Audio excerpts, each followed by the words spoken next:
The Irrational Confidence Podcast. All right, ladies and gentlemen, welcome to another episode of the Irrational Confidence Podcast. We're talking college football, and it is week number 4.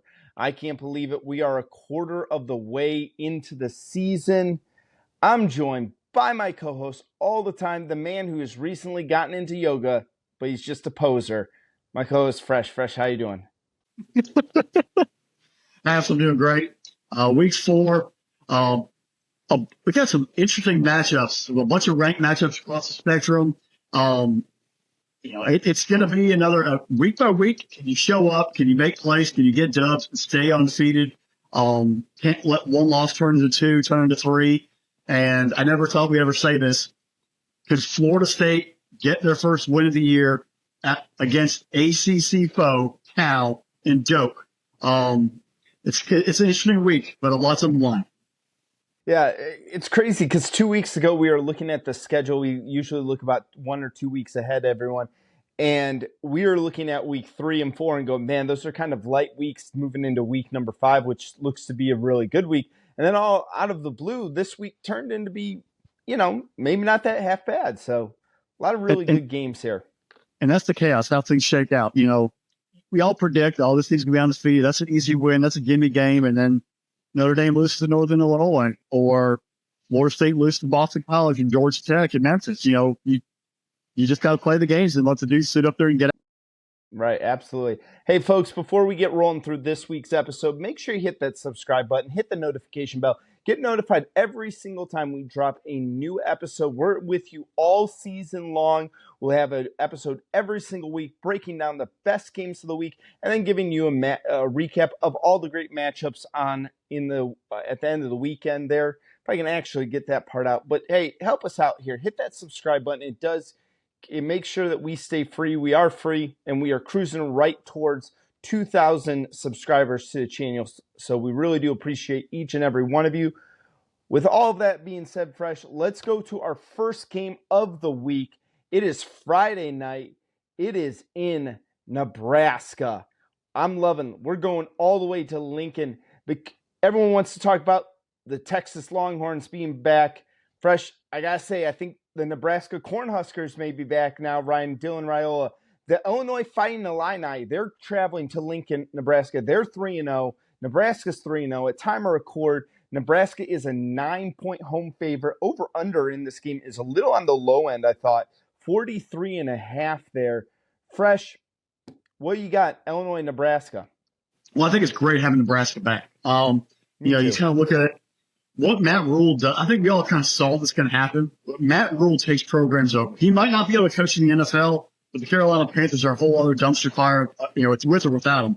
But what he did at Baylor, what he did at Temple, he's taken historically stagnant programs and made them good. Now, Baylor was good, and they had a huge issue, obviously scandals, and fell off, and he got them back.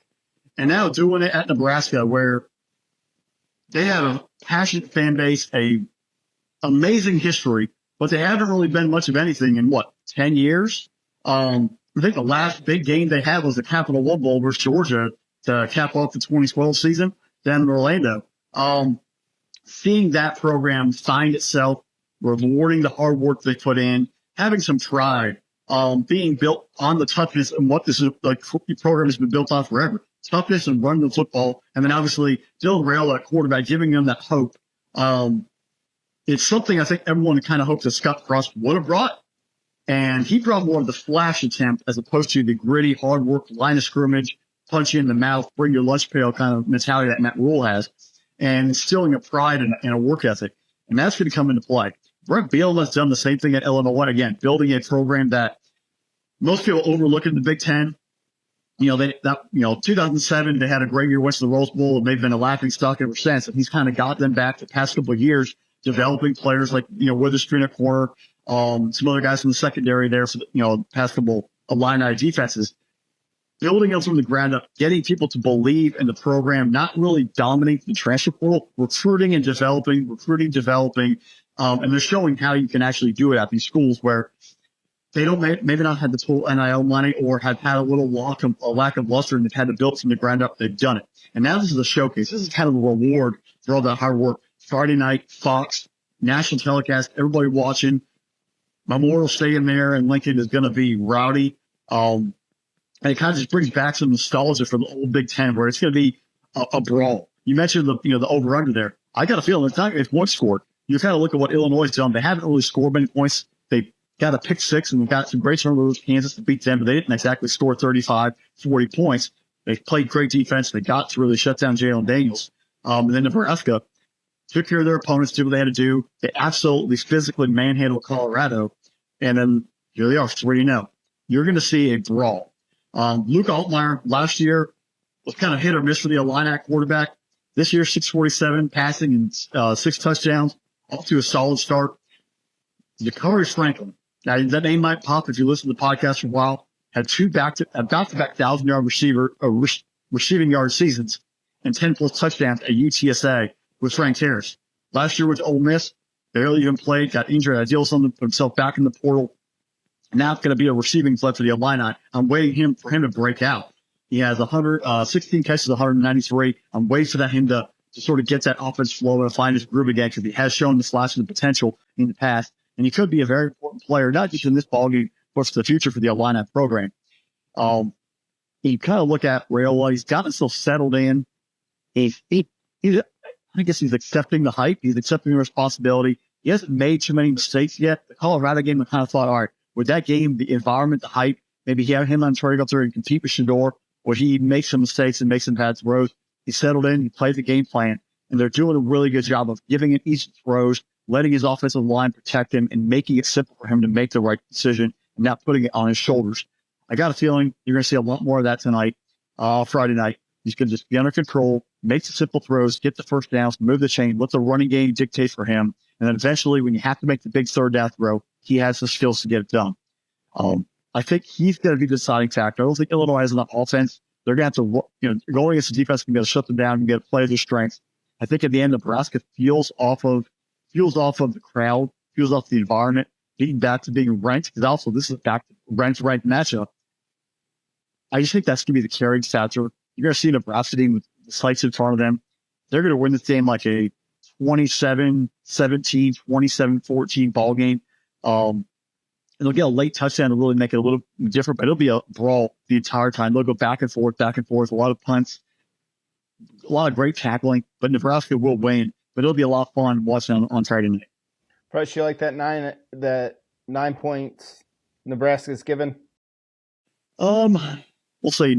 Huskers have allowed 20 points total in 3 games, so it's going to be a scoring. They're not going to give it many points.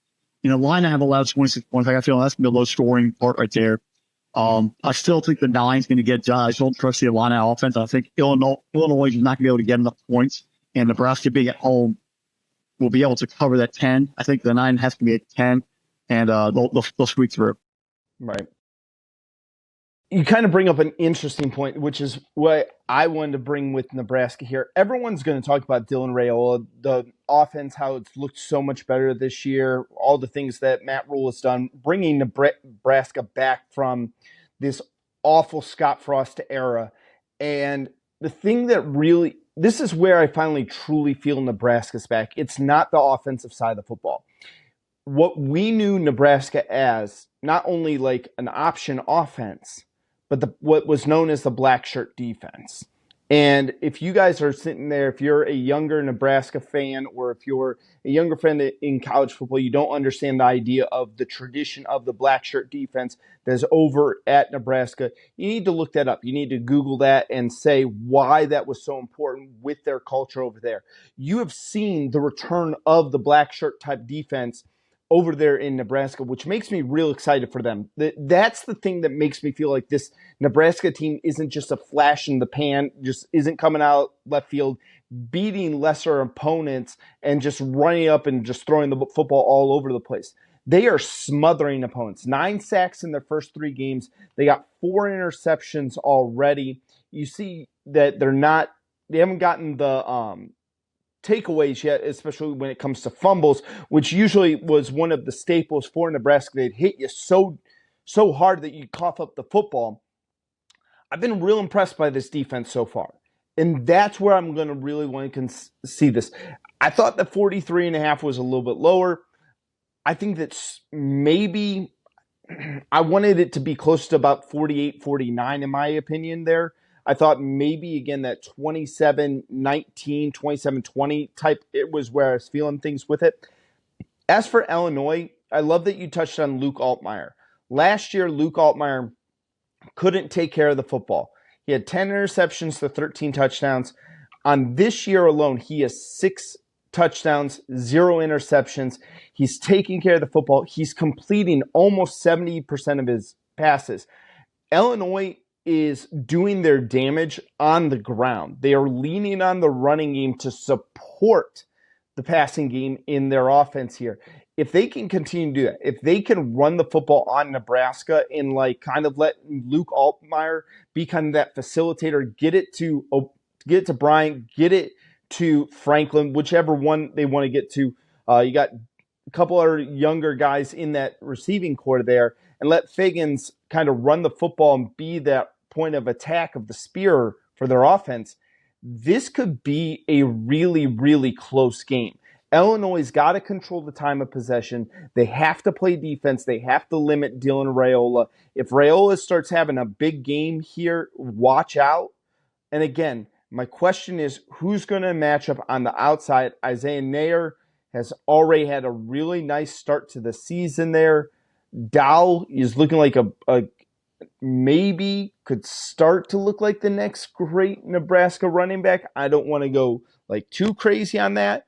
But there's a lot of positivity in both of these programs that you really are hoping for a dogfight, that both of these teams can walk out and say, we're going to hang our height. We went 4 quarters, 4 rounds with our team. Hey, there's got to be a winner. There's got to be a loser. There's no ties in college football. It's not the NFL. Someone's got to walk away with the W. Someone's got to walk away with the L. But both of these teams can get the respect that they're starting to build early on this football season. I got Nebraska winning it. And you come back there with respect. The Big Ten right now needs that depth of the conference. You have the Ohio State. Obviously, they're a fantastic program. Oregon's great. USC is starting to really show they can actually play some defense. Penn State, I don't think any of us really trust Penn State. But then who's that next team? Right now, Michigan, they have 3-year, 4-year run under, 3-year run under Harbaugh, even Connor Stallings. Do I trust them going forward? I haven't seen much from Sherrell Moore that really gives me that they're actually going to be truly bad. I think Jonathan Smith and Michigan State, they're going to build some. It's going to take a while. Luke Fickell in Wisconsin hasn't shown me anything. So who's that next team that's going to give them that depth, that potential to get 3 or 4 into the playoff consistently? Nebraska has the fame, has the history, but can they become that true program on the field? This is a chance for them to get that showcase win, a ranked win, layered on, showing us we're back. Recruits come here and play for us, and we're not going to be pushed aside or ignored anymore. We're going to be fully ready to be involved in the race. Nebraska goes to 4-0. They have a clear path to 7-0 going into Columbus. They could seriously start. If they go to 4-0 fresh, do they deserve early season playoff chatter? I think they need, a marquee win. I don't think Illinois would be that marquee win to really pique the interest of the committee right now, but it puts them in the conversation of being in that top 20 range where, all right, if the Big Ten's strong and they're finishing 2nd, 3rd, or 4th, and other leagues are, I don't see the ACC getting more than just a champion. It's just going to be the Miami, in my opinion. That's the only team that's really qualified. And if they don't win the title, that's opens up a bid. I don't think you're going to get 2 group of 5 teams in. So it really comes down to the Big 12 beating each other up or not, and SEC getting 4 or 5 teams and then getting 4 or 5 teams, and where you sort of finish from that perspective. But a win here would it would give them something in their resume that they haven't had in a long time. Right. All right, Fresh, let's go to our second game of the week. This was our fan vote here, so make sure you guys are following us on the X. This won the fan vote.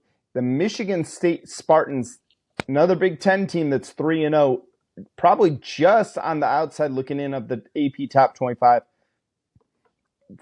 going to Boston to face the Boston College Eagles. They're 2-1. At time of record, BC is a 6.5-point home favorite in this game.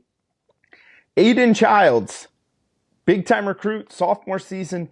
He's looked really, really good at times. And then there's also moments of going, ooh, you can definitely tell he's a young kid. Boston College losing a close game last week to Missouri, kind of hanging tough with Missouri.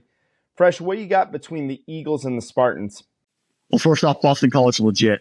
They compete. They will fight. They will fight. They will hit you in the mouth.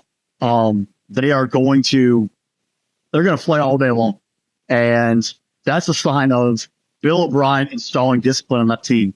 You saw it in bits and pieces on Jeff Hafley when he was there, but for Bill O'Brien bringing the offensive side of this game and getting them sort of focused and driven is a game changer for the Eagles.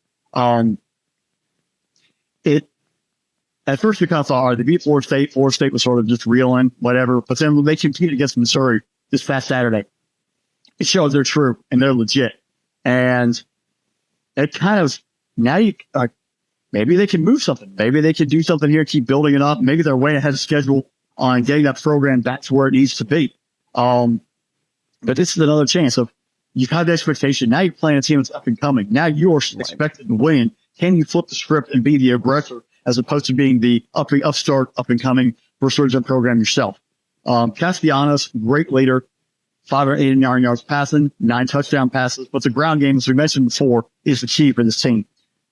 He gets players with 20-plus carries, overall 618 yards rushing in 3 games, averaging 5 yards a carry and 5 rushing touchdowns.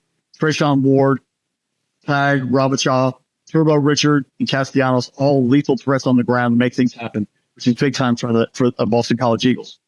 The other side, coming into the year, what Jonathan Smith did at Oregon State, he built them. They were the cousin. They were the little brother in Oregon compared to the Ducks. And him showing up there at his alma mater, taking them from an afterthought or just another team, getting them to compete at a high level the past few years, shows that he can build a program from the ground up. And what you're seeing here in Michigan State, I think with more resources and a deeper football history, he's only going to be able to get them there quicker. It's going to take some time. You're competing in the Big Ten, which recruiting East Lansing, you're going to require to get some guys who are going to develop and work hard. But he's the right guy in charge. And you see them a little bit different. They've been gritty. They don't have all the talent there yet, but they're competing every Saturday. Aiden Childs comes with him from Oregon State, got the quarterback, athletic on the edge, a little cocky, a little reckless with the football. But you could sort of teach some of that and work that in, because you know what? He's going to go out there and compete for you every single day. And he's a dangerous X factor in this football game. Like Castellanos, he can get on the edge and make you have to really contain and use an extra player to keep an eye for him. It's going to be, has he matured from over the bye weekend from last week to this week? Can he play against a physical defense and be able to man it? Because you know what? In the Big Ten, you're going to get much more physical defense every single week. How does he respond? You kind of look through what they've done so far. Beat Prairie View 40-0, but they beat FAU 16-10 and Maryland 27-24. They haven't blown anybody out, but they've just showed up. They got it done. There's still, a case of the armor. You kind of want to see the growth. Where's it coming from? Childs, I mentioned, be erratic. His 4 touchdowns and 5 interceptions. He's throwing the ball away. And that opener against FAU, he did not look crisp, but he made some throws that shows you, like, all right, there's something there. We can work with that. But can everyone rally around him there in Sparty land and help deliver? Looking at what Boston College has done, Boston College is going to make him compete. And they're going to be smart defensively. They got some NFL guys who are invested in that program, who are coaching, who are, providing assistance. And how are they seeing Texas quarterback? And that goes to Jonathan Smith and Childs and that offense. How do you adapt now? People see what you can do. How do you grow and move forward? Michigan State needs this game, I think, more than Boston College, because if you want to get to a bowl game, and bowl games still matter, folks, getting 6 wins, especially for an upstart program, showing recruits you're heading in the right direction, that's what you kind of need. Michigan State needs this game more than Boston College, and this is why. They have Ohio State, Oregon, Iowa, Michigan, Indiana, Illinois, Purdue, and Rutgers left in the schedule. It's very tough looking at that. Where are they going to get 3 to 4 wins? If they don't get the 4th win here, where are they going to get that 4th, 5th, 6th, 7th win down the stretch? You got to get the 4th win here through Michigan State. Because then you can maybe stumble into 2 wins and get that 6th, threshold. But you sure have to make sure you're buckled up and ready to go up in Chestnut Hill on Saturday. The other side, Boston College, if you come out here and throw around Michigan State, that's a logo win for you. We just beat Michigan State. We beat a Big Ten team. You can go into a kid's, house and recruiting visit and say, we've gone down to Tallahassee. We beat Florida State. We competed with Missouri, who's the top 15 team in the country. And we just beat Michigan State. You throw logos up there against a kid, and you're like, okay, they're heading in the right direction. They're competing. They're making things happen. I want to be a part of that, something special. So that's what's really at the core here at the ball game. We're just toughen up and having to keep this program momentum going. In the end, I like Boston College -7. I think we hit the under. It's 48.5 is the last I saw. I think the under hits. It's going to be a slug test, but Boston College will escape with a touchdown win. Maybe like a 20-13 kind of ball game, but they'll take care of it. It's down to 45.5 here, Fresh. Oof. Here's the wild thing for me that as I'm listening to you talk here. Our first 4 games, or first 2 games that we're talking about, Illinois, Nebraska, Michigan State, Boston College. They're combined 11-1 to start the season. Those 4 teams, and again, that's the interesting thing with college football. If you had told any college football fan that these 4 teams would be 11-1 going into week 4, most college football fans would tell you you're crazy. The thing with Michigan State, again, I'm going to kind of sit on the defensive side of this. Aiden Childs has been really fun to watch. I've watched a good chunk of their game against Maryland a week ago. And the thing I noticed about Michigan State that was a little bit different is, one, they've kind of changed. Last year, they had no defense. Their pass defense has been Swiss cheese for a couple of years, but they are starting to develop a fairly nice little pass rush over there in East Lansing. They're able to get after the quarterback. They're able to put the quarterback in long situations there. They got 11 sacks already on the year. And you think about this, is that you're averaging 3 sacks a game. How many times are you just almost getting home, pressuring the quarterback to make a quick throw? You take a look at what they did against Maryland. They were living in the backfield at the time, forcing some interceptions. They got 4 picks on the year as well for on the season. So this defense is something that's kind of legit there. You also take a look at a guy like Lynch Adams, who's able to balance Childs out. And yeah, Aiden Childs is going to get the hype because of his ranking as a quarterback recruit, but they're running the football way more than they're passing the football. Again, this is a balanced attack. For Boston College, though, what Michigan State wants to do on defense plays into Boston College's hands. Boston College is not going to – Castanato's not going to throw the ball, 35 times a game. He's thrown the ball 54 times in 3 games on the year. Like you said, they got 4 backs already with 20-plus carries. This team is going to grind the ball out. They're going to run the football. Michigan State's going to have to commit to the run to put the Eagles into, obvious passing situations where you can pin your ears back. You can go after the quarterback, maybe play a little bit more press coverage where you can get after that, jump a passing lane and get a couple interceptions here. But it's really going to be a difficult thing because this Boston College team, this is a tough physical football team led by Bill O'Brien, one of the people we felt never got the right credit for how good of a college-level coach he was. Everyone's going to point at him. They're going to point at his time in Tuscaloosa. You can say what you want to say about his offense, but that's always going to go through Nick Saban. You can say what you want to say about him on the Houston, Texas. But this is a damn good football coach, and especially you look at his time back at Penn State. He's got this Boston College football team ready to play week in, week out, and they are smacking everybody in the mouth. I love it. I love what they're doing in East Lansing. I love what they're doing in Boston. This is going to be a really great game late at night on Saturday. This is an 8 o'clock kickoff. This is going to be one that if I know it's over on the ACC network. I don't know if everyone gets that one. But if one of the other night games turns into a blowout, this one's going to be the close matchup. I like Boston College. I like the physicality I've seen out of BC. I like the ability, seeing what they've been able to do to run the football. They have a great ability to run the football and keep the down and distance in their favor. So give me Boston College. I'm going to say this is a field goal game. I think this is closer than that touchdown there. I would be willing, if it comes down to about 6, I'd be willing to take Boston College in the -6. But again, anything closer to the touchdown, a little bit higher than that, I might be willing to take Michigan State in the points. That's how close I think this football game is going to be. I mean, it's one of those games where on the schedule originally you're like, okay, it's probably better as a hockey matchup than a football game. But right, we've seen that coaching matters, folks. Guys getting inspired, being put in the right position, and listening to the instruction they're being given, and seeing them come out there and just play it at a fast rate because they trust what they're being told. Yeah. All right, Fresh, let's go to a fun one that we're going to do here. During the offseason, we had him on board. So we're going to take a quick look over at the Eastern Washington Eagles. They're traveling to Reno, Nevada to face the Nevada Wolfpack. Got an FCS school going to play an FBS school.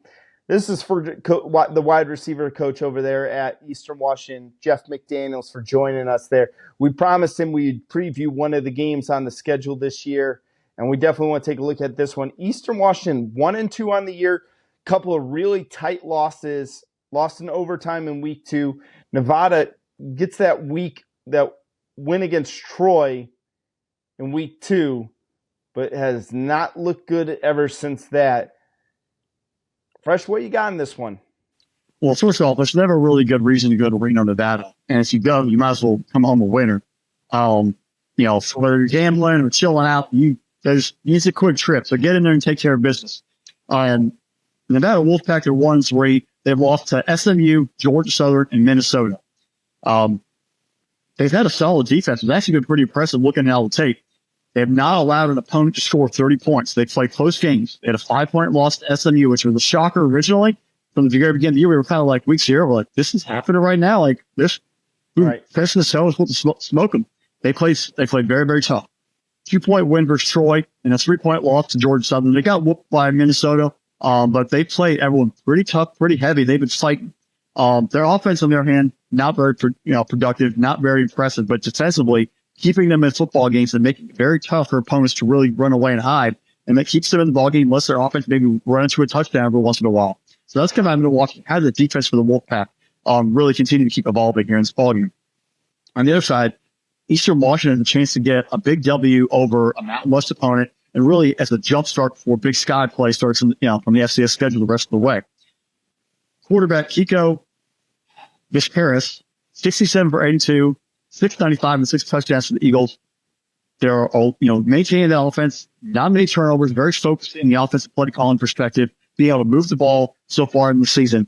If you can show up like that on Saturday against a very stout defense, it'll be very impressive. But mind yourself, do not try to be too much. Take what's there for you. Make the throws when you have to. Most likely he's going to be focusing on one player and one player only. Efton Chisholm III, 28 receptions, 321 yards, and 4 touchdowns. He's the number 1 target by far, stat-wise. Nevada can take him away. Where's these offense going to turn for the Eastern Washington Eagles? The lead running back, Tuna Altair, 38 for 226. Has not rushed for a touchdown yet, but he's got to be a little more involved to provide some balance to this offense, especially against a stout defense. How can you wear them down as the game goes on, maintain down distance, maintain possession? Eastern Washington is a very solid SCF program in the playoffs, usually almost every year. This is a chance for them to pull off a nice solid win and get a win over Mountain West team, as you never know. As conference realignments happen and things are moving around, if you can pull off a win like this and put yourself, and keep the program momentum heading into the conference play, you could be one of those teams getting the shuffle to move up at some point, especially in that geography area, the geographic location of that country, of the country, because the Mountain West, the Pac-12, the Pac-2, Pac-6, whatever it's going to be, a lot of those teams are moving and shaking. How's it all going to play out? You might put yourself in a better spot if you can show you compete at the high level. They've only forced 1 turnover, though, and that kind of has me worried. They need the defense for Eastern Washington's got to step it up and start getting some, turnovers, forcing some to shorten the field and help the offense, get going. This game, like I said before, could be a good springboard before conference play starts and they're running the playoff spot commences. Fresh, I love that they got the big tuna over there running the football. Eastern Washington run the hell out of the football, man. I saw that I saw the roster. I'm like, there's no way this guy's name's Tuna. I was like, that's an amazing name. You got to roll with it. Yeah, their quarterback's completing almost 82% of their passes there. He is doing a great job managing the football game there. They're leaning on the run game. And again, Efton Chisholm, as you were talking about, Efton Chisholm the third, as we should refer to him as, 28 catches, over 300 yards. Dude's averaging over 100 yards a game right now.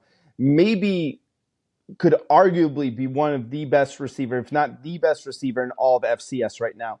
Folks, if you are one of those people that love going into college football, watching college football to get yourself ready for the draft, who's that FCS name that kind of comes out of nowhere that winds up being drafted and you go, man, they got a steal because he was playing over at FCS school? Take a look at Efton Chisholm. Great wide receiver right over there. He's got some great coaching as well. Dude has got 4 touchdowns already on the year. This guy is a mismatch over there for the Eagles there. Nevada, I've been kind of wondering about this. I wanted to see what they would do with that close loss again with SMU that kind of didn't really make a whole lot of sense to us. But maybe that was kind of like a week 0 kind of just funky like a monkey type of game. They wind up beating Troy there as well. I'm intrigued because they've been able to play really good defense, especially when you're coming to the passing game there. But at the same time, too, Fresh, you take a look at this. At the end of the day, the offense has been inefficient and ineffective. So are they able to control the line of scrimmage? We started off the year talking about Nevada versus SMU in our week 0. We had questions about that offensive line there. They've ran the ball fairly well. You know, you take a look, they got 647 yards of total rush offense there. They have played 4 games where everyone else has played 3. So, you know, that number is a little bit skewed, but they are averaging over 150 yards a game on the ground there, and they're averaging almost 200 yards through the air. I'll be intrigued to see how Eastern Washington does in this football game. Again, are they able to control this pace of attack? Are they able to kind of – is Nevada taking them lightly because they only look at the 1-2 record? But you know what, Fresh? If I'm making a prediction of this game, I'm rolling with the people that are going to speak with us and hang out and talk to us. And just one of the great interviews we have done. You know, there's Dominique Wilkins. There is guys who survived 10-cent beer night. And then there's Coach Paul McCord. And then there's Coach Jeff McDaniels, all of them great interviews, guys. So if you've never checked those out, make sure you go back into our archives, check out some of our interviews here as well. But give me Eastern Washington in nail biter. Give me 21-20 Eastern Washington. Yeah, give me the Eagles. Pull off the upset. Like I said, there's no real reason to be in Reno. You might as well go in there and get a win and get out. Go get it done, Coach. Go get it done. Yeah, absolutely. All right, Fresh, let's go to what was one of the marquee games early in the schedule. And Fresh is already trying to just restrain himself from what's going to happen to him. The excitement here. There's a lot of excitement here. Fresh, USC, the Trojans, the men of Troy, are traveling to Ann Arbor, Michigan to face the Wolverines. The Trojans 2-0 on the season, 2 big-time wins by them. The Wolverines have gotten themselves to 2-1. They have the huge loss to Texas. Right now, time to record, USC is a 5.5 point favorite going on the road. Over-under is set at 46.5. Fresh, I got some stuff on USC versus the Wolverines here. What do you got going on for them? Well, I mean, this is 2 of the blue bloods right here. Like you said, if Michigan was actually worth their salt, if this was last year, this game would have had game day. People would have been really excited.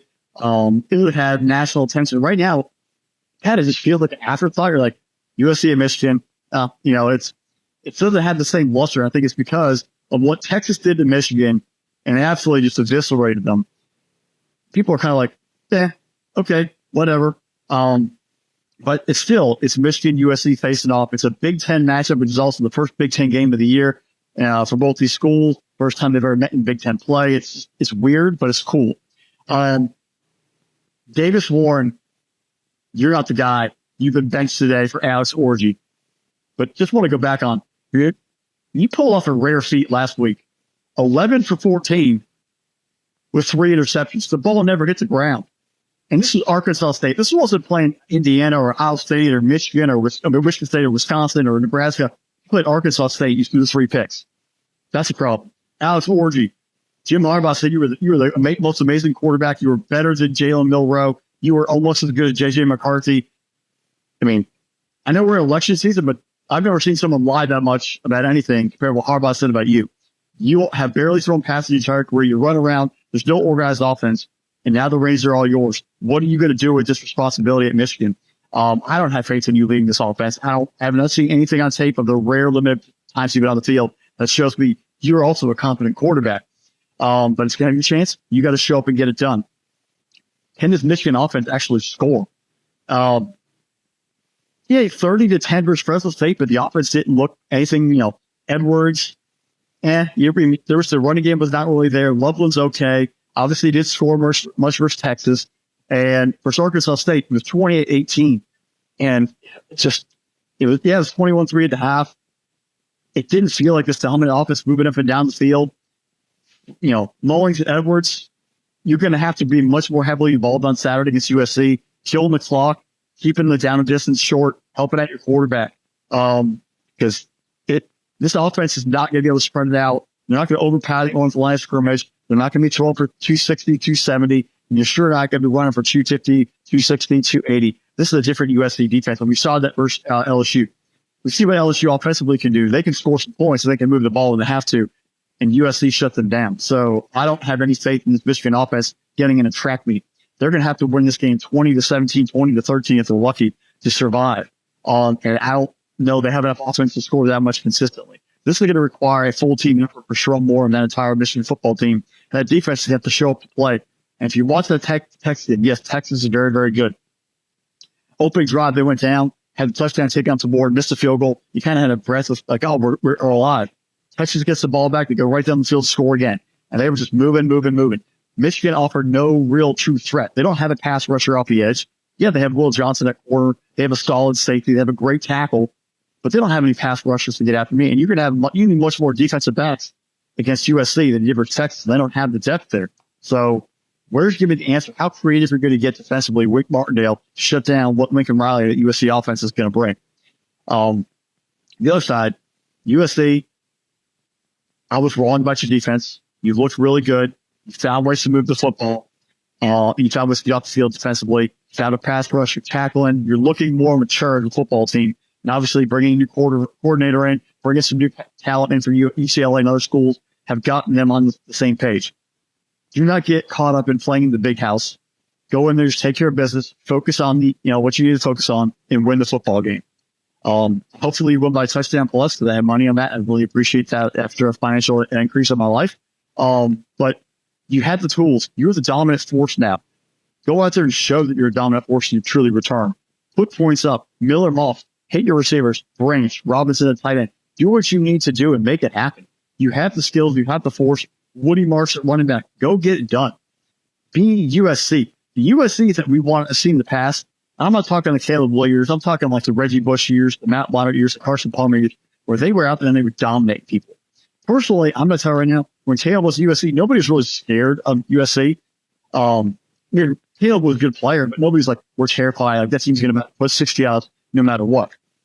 You need to start instilling that confidence and becoming that kind of program to compete and really announce your presence because if you play Ohio State, you're going to have to score a lot of points. So come in here, show up, take down Michigan, show recruits that you're truly legit, and dominate from start to finish. This could be a game that people, the committee remembers just because of logos alone. The committee just in USC back in September, they put up 35-40 on Michigan. They beat them by 20. Like that will resonate with someone down the stretch because it's a logo game. And a logo games mean something, especially in blue blood mentality. So go out there, take care of business, do what you need to do. I think that they have the defense to do it. I think they have the talent and offense to do it. And they're going to build confidence as they go forward. And I don't know how Michigan can keep up. I think USC wins by 10 plus. And this game might actually be over by halftime. Wow, Fresh. Over by halftime. Hammer the Trojans, folks. Put money on them. Hammer it down. Michigan, their 1 year wonder, their 3 year wonder run is over. They're in for some hurt, and this is going to be just another major L on the schedule for them. Yeah, it's interesting to see the Wolverines' offense here, and you move from Davis Warren You make the switch to Alex Orji. Yeah, Mullings has had a nice, looks like Mullings has kind of been the lead back here. For some reason, Donovan Edwards it seems like he doesn't have the magic that he's had the last 2 years. Well, he doesn't have a great offensive line blocking for him. Right. So you're going to put a lot on Orji here to kind of get through 11 Trojans on this defense here. And that's the thing with the Trojans. You know, when you're facing a guy like Orji, you have to take that bend, don't break mentality every single time you're facing a guy like this. And it can't be like a one and done type of thing where, you know, in the years past, you could get a Trojan defense only had to be good once, and then they could put up a bunch of points there and be able to score a couple of different times and win a game 55-49 going away. With USC now, this defense, especially when you're facing a team led by Alex Orji, this Trojan defense can, you know, continue just get stopped, and they're a little more consistent with stopping the different offenses that they face so far. I'll be intrigued to see if the Wolverines are able to run the ball against this very, very impressive Trojan defense early on. And again, it's 2 games in. You know, it looks like Lincoln Riley's done the right thing. You kind of stifled that LSU team. But I need to see a little bit more. I need to see you to be able to stop this Michigan team. I need you to be able to stop Mullins. I need you to stop Loveland. Who's going to match up? Because Colston Loveland is one of the few mismatches they still have on this team. Are they able to do that? And again, who's going to draw attention away? Is Hudson going to be able to win the matchup on the outside for the Trojans for them to be able to move the football? Woody Marks, he's going to be able to run the football. I have a feeling USC is going to lean heavy on the run game in this moment, but I'm going to be intrigued to see also what Miller Moss does here, because really we're bouncing all over the place with this one and kind of like, okay, who's going to be? Which guy is going to step up? And, you know, we can go through, we'll drop like, oh, this guy's done this. This guy's done this. It's been 2 games. This is the game where you really establish yourself. This is who's like, and as you said, Fresh, you know, Reggie Bush and all that old USC, you knew how USC was going to attack you. I think we're going to learn a lot about the Trojans this year. I think we're going to learn a lot about them in this football game, what they're going to be able to do going forward after this football game. Because you take a look at their schedule, they got this game, then they go home. They got Wisconsin coming into the Coliseum. Then they go out to Minnesota. Then they have Penn State coming in. So you have a very intriguing piece with the rest of your schedule after this football game. And you're right. They can't get caught up in the bright lights of the big house. They can't be like, oh man, this is a stadium that we haven't been to. I can't remember the last time USC has actually played in Michigan. I don't think so. I think they've all won that in the Rose Bowl. I would think so too, but I don't have that in front of me. Yeah, I'm going to say, I'm a gunny think that they have not met outside of the Rose Bowl for a bowl game, or outside of a bowl game period. They're not up in the Ann Arbor. So this is going to be it's a rare situation. But this one right now for the Wolverines, this is where it gets tough. You lose this game, and again, I know you got Minnesota, and then you got to go out to Washington and then Illinois. But you lose this game, and all of a sudden, that shine is really starting to wear off on your program. And I don't want to say that we're going to start lumping them into where some of the other programs are, but really you are one more bad season away from being lumped in with those other programs that we don't want to talk about and don't want to put you into. I don't think the Wolverines pull this off here, Fresh. I'm with you. USC by at least a touchdown. I just don't think I think even if you do stop USC the first couple of times, I don't think you can stop them consistently enough, and your defense is going to tire out and then give up a big play. Yeah, I mean, it's Lincoln Riley's no one's to bear the squeak by. He's going to want to put on show in a showcase setting, and having, again, attention on him, a program announcement in the Big Ten. This is a chance for him to get that done. And I think it's going to be a fun game for him. He doesn't do good in the playoff, but in regular season, Lincoln Riley's run scoring. Yeah. All right, Fresh. Let's go to our next game. This is a big one in the Big 12. I love this football game. I can't wait for this one. It is the Utah Utes. They're going to Stillwater, Oklahoma, and they're facing the Oklahoma State Cowpokes. At time of record, Utah is a 2-point road favorite. That was shocking to me. I thought this maybe was an even game. Oklahoma State might get a little bit of love for being at home. Over-under is set at 51.5. Cam Rising, the perpetual game-time decision, did not play last week. Isaac Wilson played in his place there. And Oklahoma State, they're 3-0. Utah, they're 3-0. This is probably for the right now leader in the clubhouse for the Big 12. I mean, you still got K-State hanging out there, but this is now for who's going to be the first one to take a shot at K-State. Yeah, we see, even though Arizona lost in a non-conference game, they got thumped by 4 touchdowns. That kind of put them out of it. We've seen Kansas fade. Kansas State, Oklahoma State, and Utah right now are looking at the Big 12 as we're going to be the two of the finalists will come out of this those 3 teams right there. And this is an early season matchup. Mike Gundy has to play K-State, next, so it's kind of like back-to-back, a gauntlet for him. But this is I think a pulse check. You won't lose the conference in this game, but you could really put something in, your direction toward playing in the conference title game by winning this football game. So it's a style like, if you lose, you still have a chance to make it up, but you don't want to get embarrassed. You don't want to kill the psyche of the football team in the conference level. You want to compete hard, and these are the great measuring stick, and this is both programs. As announced today, this is obviously recording Monday night. Cam Rising going to play, according to multiple reports coming out of Salt Lake City. So, you know what that does, Seth? At the combined age of both starting quarterbacks in this football game, I believe it's 49. There's an NFL game this weekend, so the combined age between starters is 44. We got 2 quarterbacks that are older than 2 NFL quarterbacks combined. So these guys are both on the triple doctorate programs. And I think even Cam Rising technically has a year left of eligibility for next year if you want to come back, which is mind-blowing in itself. So experience at the quarterback position is vibrant, is widespread. And that's going to help in big games, getting toward a playoffs or winning conference title. As I've gone through the situations, this is nothing new to them. They've played in hostile environments. They've won big games. Now it's more managing and leading your team. Literally men among boys in this case.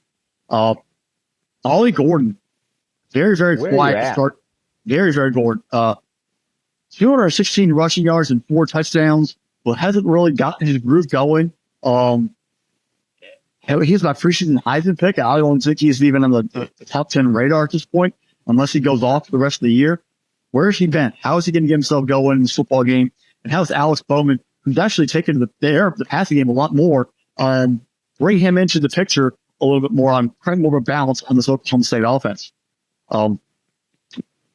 Coaching-wise, I trust Kyle Whittingham a lot more than Mike Gundy. Mike Gundy will do some off-the-wall stuff. He will be bold. I got to give him credit for that. But Kyle Whittingham gets his boys to play football, and they are prepared, they're disciplined, and they're ready to go. And like that said earlier, coaching matters, everyone. Guys on the sideline, whether it's the head coach, it's the coordinators, it's the rest of the staff, getting players prepared and in position to succeed on Saturday afternoon or Saturday night. Knowing down and distance, knowing timeouts, knowing when to call certain plays and how to attack a defense or how the defense should attack an offense. That's where Kyle Whittingham's experience is going to pay off. How can he navigate this football game? What would he get Mike Gundy to do irrationally that might cost Oklahoma State the football game? There's a reason why Oklahoma State, even with as much talent they've had to come through Stillwater in the years, they've never won a Big 12 title because somehow, some way, his team's not prepared to play, or he makes a boneheaded decision in the middle of a football game that costs them a game. Whittingham doesn't do that. Whittingham gets his team to overachieve. The coaching can. Who will make that big gap, or will Whittingham just be fully prepared and have the guys ready to rock and roll? I think it's gonna be a low scoring slugfest. You're not going to, it's not going to be offensive. It's not going to be a Big 12, 50-49 game. We're not going to get a Baker Mayfield, Patrick Mahomes effort in Lubbock, Texas that we had, over a decade ago. This is going to be like a 23-20, 27-24 ball game. It's going to be very, very tight. I can't rise in Utah. I can't pick against them. I think the experience and the coaching aspect, the discipline on the defensive side. There's two great linebackers for Oklahoma State. They have two solid receivers. They have the players, but are they going to play as a team? Right. I can't go against Kyle Whittingham. And I think it's even funny. We're having this game matchup right now. I'm going to go back to our very first year. We talked about 3 teams trending up and 3 teams trending down. And, my 3 teams trending down in 2021 when we started this podcast preseason, I said Utah and Oklahoma State. Well, that year, they both had great years. Oklahoma State went to the Big 12 title game, and here they're both top-ranked teams to compete for another championship, and they're in great shape. So what do I know about those two programs? I think Kyle Whittingham and Utes, and they have just enough left in the tank to win the ball game. Boone Pickens Stadium is a tough place to go into. It is, and the bats look like the bats on the walls. Like right.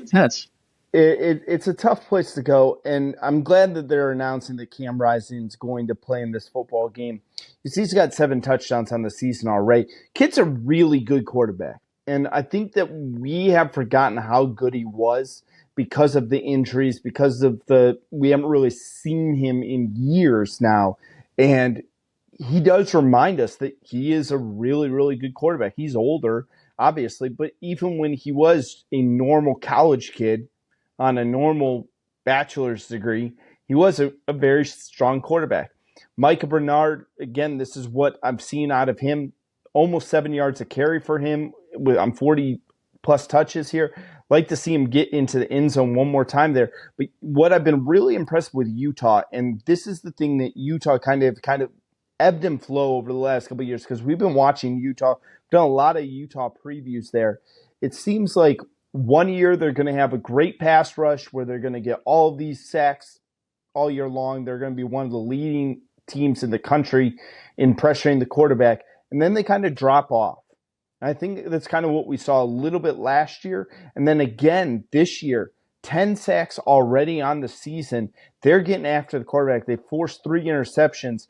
Kyle Whittingham, we want to talk about his consistencies on the offense, but it's really the defense that he has built in Salt Lake City to make this an elite level program. And folks, if you're not calling Utah an elite level program, they are. They're consistent. They're there every year. They're going to be Rice Eccles is one of the hardest places to go in and play. We talked earlier in the season about how few times they've lost at home for the Utes there. But they got to go into Stillwater here. This game is on the road for them. And Fresh, you made a great point where you said Oklahoma State has the players, but are they a cohesive unit right now? And I don't think that they are. I think that they have a lot of great ingredients, and they've looked really good to start the year. You talk about that game where they persevered through. They came back against Arkansas. They can't do that in this type of game. Utah will not let you back into this game. You're not coaching against Sam Pittman.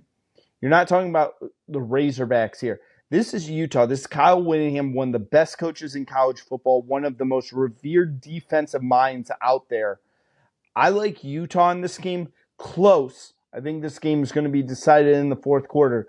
I think this is going to be really, really close. Utah is going to get the win. Oklahoma State is going to give a measuring stick, though, next week when they travel to K-State and face the Wildcats there. Utah is going to be paying a good, close attention to that game and saying, okay, we know how we played Oklahoma State. Let's see how the Wildcats play Oklahoma State, because those two teams are kind of on the highway to meet each other in the Big 12 title game. Yeah, correct. I mean, this is going to be a fun one. Tune in. You're going to have it's the Big 12. Expect some chaos. There's something crazy is going to happen in this football game that's going to have you just, oh my God, I can't believe that happened. Or, oh my gosh, I can't believe that guy missed a tackle, or the ball hit the uprights and then both crossbars They hit the bolt up race and the crossbar went through to win the ball game. Like something nuts like that is going to happen.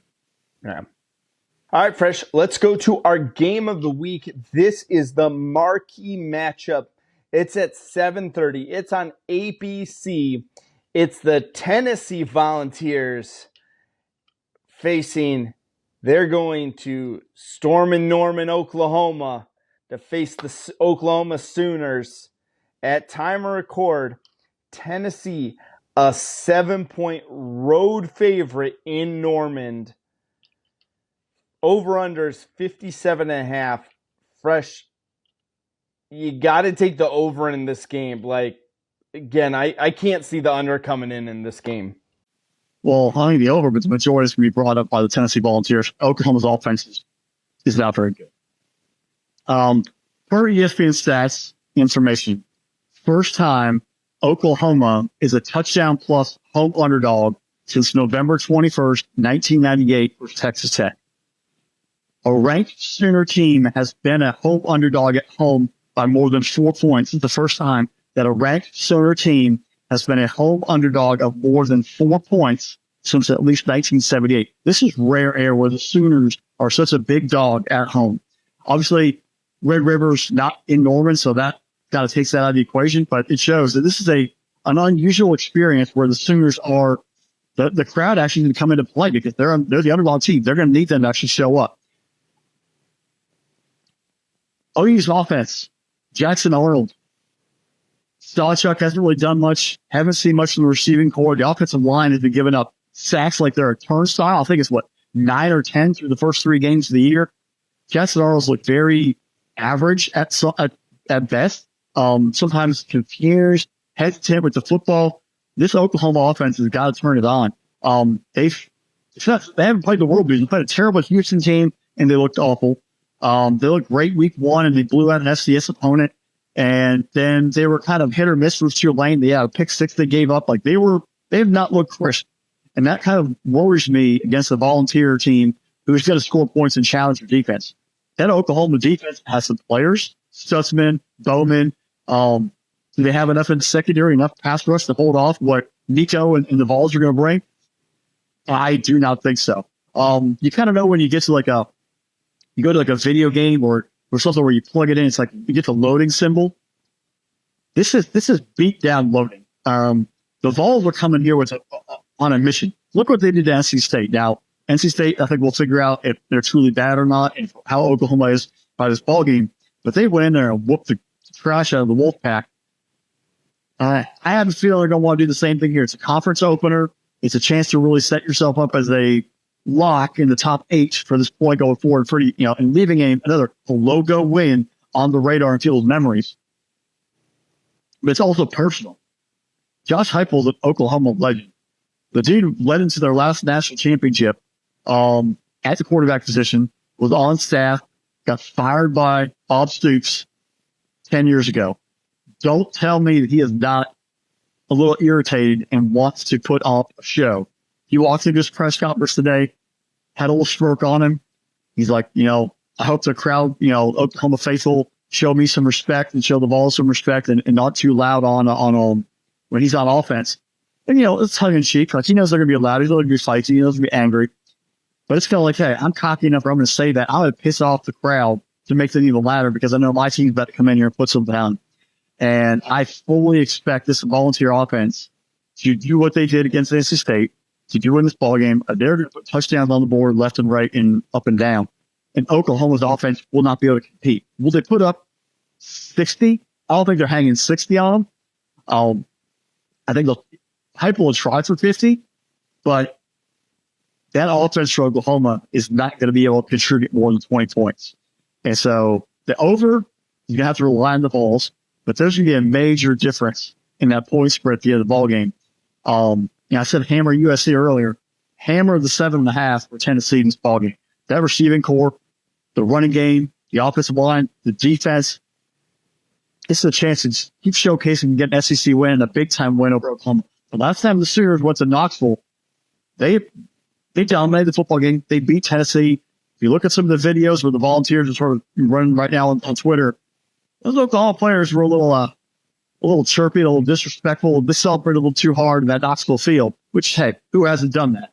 But the thing is, you're going to remember that more than the players are. And so that fan base is going to really want them to run the score up, and they want Josh to put it on them. So there's a lot of emotions in this ball game. There's talent on the offensive side of Tennessee there. When it comes down to it, the one thing I really want to see, has Oklahoma coach up that offensive line? And as James Pierce, who is supposed to be the best defensive lineman in all of college football, by the way, has 0 sacks, I think, right now with season done.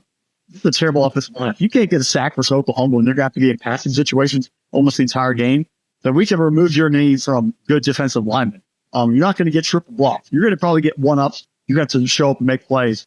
So James Pierce, I'm actually watching you. What difference do you make in this ball game? Do you show up early and set the tone? Do you get some sacks in this game? Because if you can't get sacks against Oklahoma, maybe you're a little overhyped. That's the only glaring thing I want to see from this ballgame, because I think Tennessee had this in hand offensively.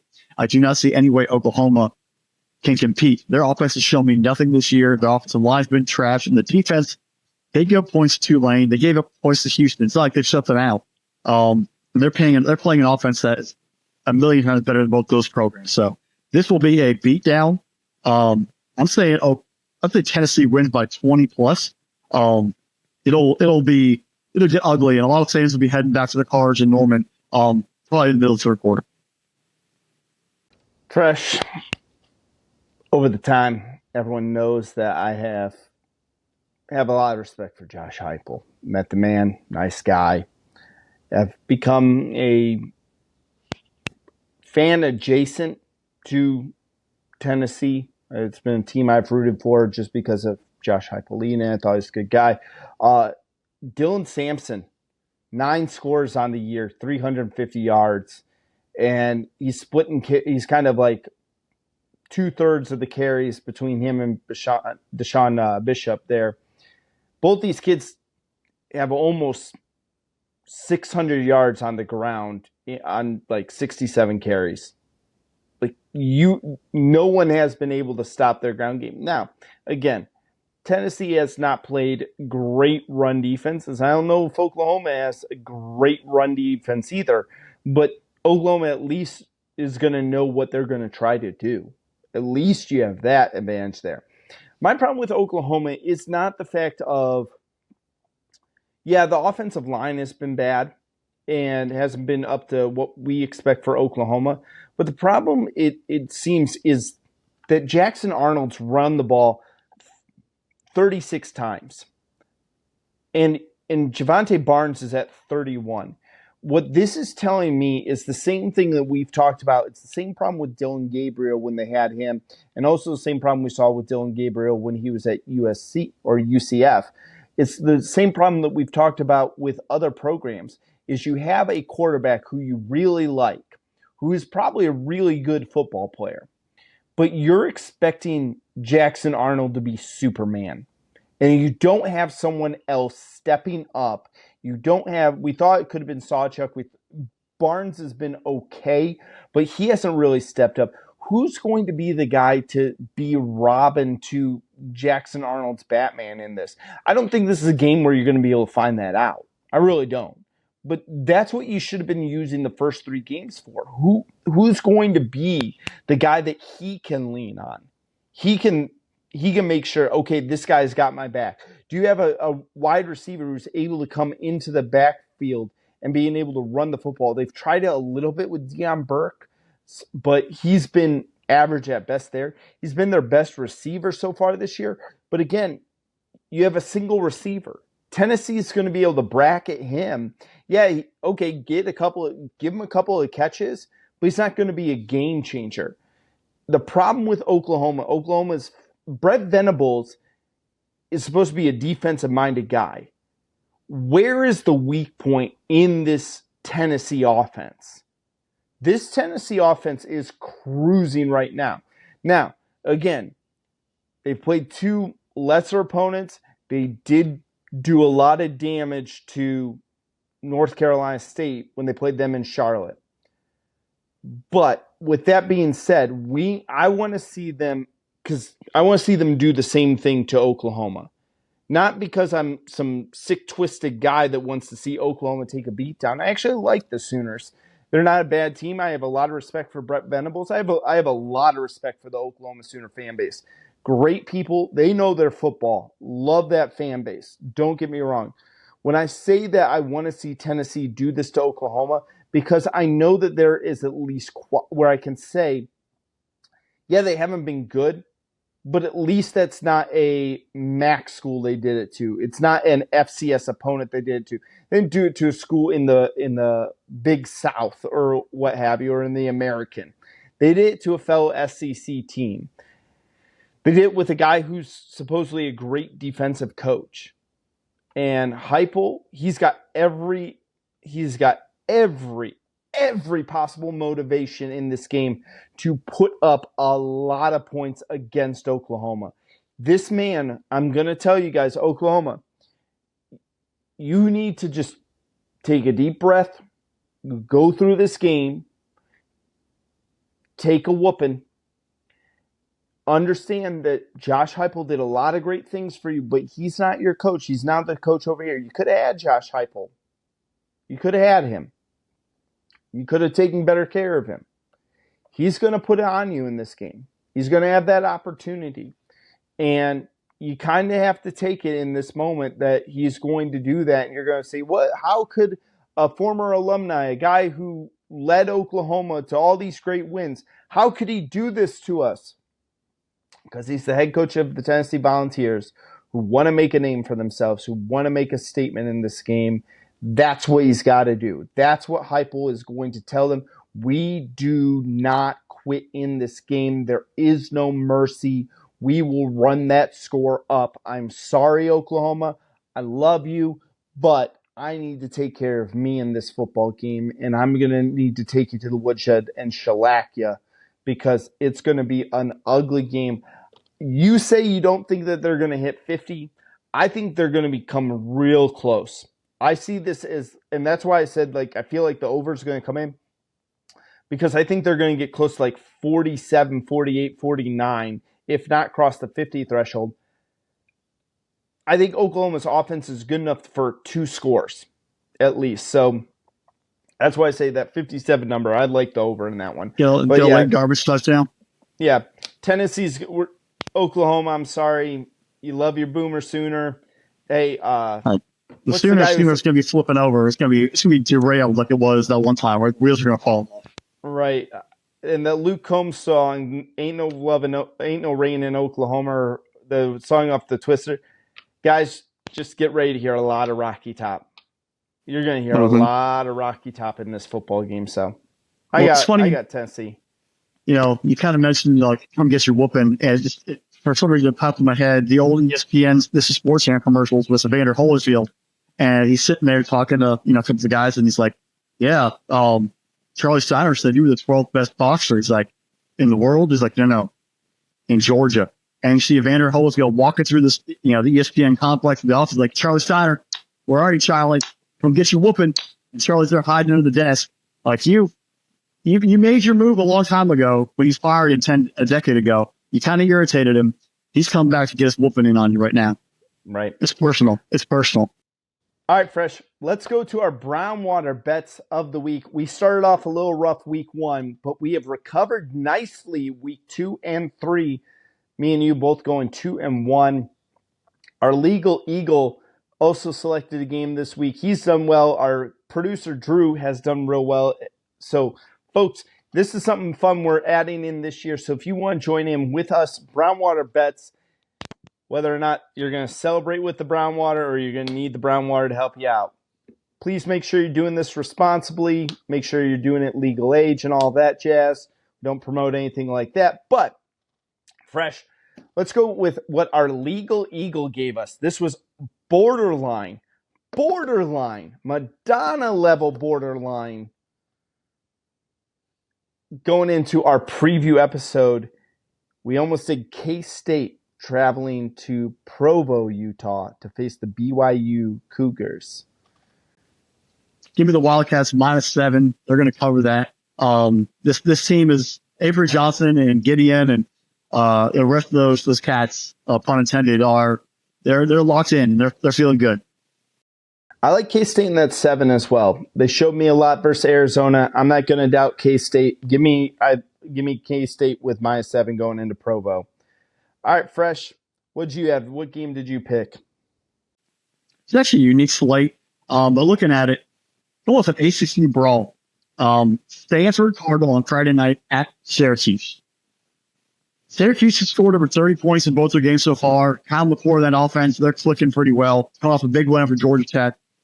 The defense has allowed at least 22, so I think we're going to have a lot of points. And Stanford, they can score some points with Ashton Daniels. So I'm going to take the over 58 in that ball against Stanford and Syracuse on Friday night. Give me points up in the dome. Fresh, I was going the same way. I debated this game back and forth. Thought maybe taking Syracuse with the points, but I eventually settled on the over as well. So I'm taking the same bet as you, though. Give me the over for Stanford versus Syracuse. All right, Fresh, the game I'm picking, bring your sissy blue shirts with you. The UCLA Bruins are traveling down to Baton Rouge to face the LSU Tigers. In this game, Fresh, I think that LSU is going to need – they've had too many close games. They're putting up mass quantities of points. I'm going to take LSU. LSU is currently a 23.5-point favorite. I'm taking LSU and the 23.5 in this game. Yeah, the open the 2021 season, you mentioned the sissy blue shirts when Coach O and the Tigers went out to the Rose Bowl, and that loss was the big at the end for Coach O. I think the Tigers get revenge in a big way. You see, like the comeback for South Carolina, you saw a lot of pressure come off everyone's shoulders. There was pressure versus USC in the first game of the year, and they failed to live up to that. They didn't look good week 2. They should have gotten – they're on the verge of getting blown out by South Carolina. They came back and won. I think, like you said, this is a get right. The pressure's off. Let's go out and take care of business. Back at home, everyone's feeling better in Baton Rouge and all the entire state of Louisiana. They're going to cover the 23.5. They might even be won by 30 because USC, LA cannot stop a nosebleed. Yeah. Wow, Fresh, we have all 3 of the same bets this week, so that's interesting. Means we're going to go 0-3, so we're in trouble. 0-3, well, who knows? If we go 2-1, we're 500 on the year. Confidence, buddy. We're going to breed it out. We're going to take care of business. We're all 3-0. Big money. Big money.